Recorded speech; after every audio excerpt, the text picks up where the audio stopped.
Kepalang basah, mau tidak mau, ibu muda di Tangerang Selatan sampai menjadikan anak kandungnya yang masih balita korban dalam video asusilanya.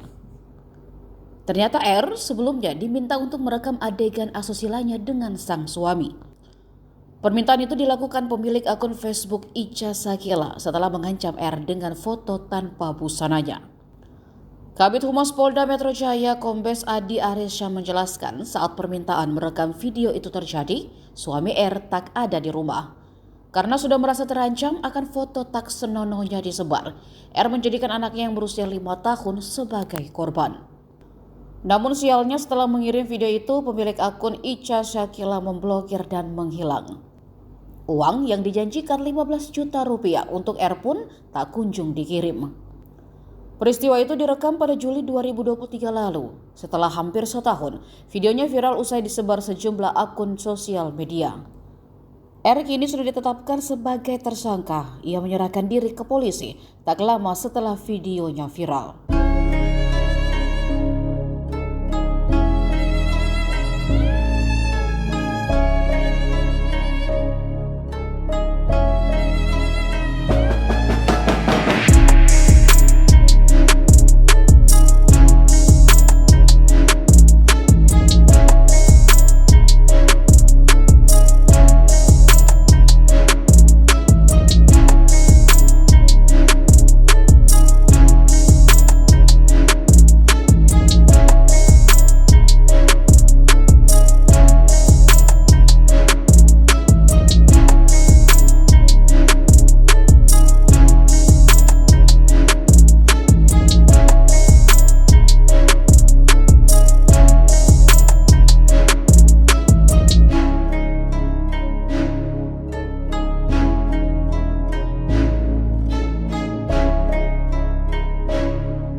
Download Tribun X sekarang, menghadirkan lokal menjadi Indonesia.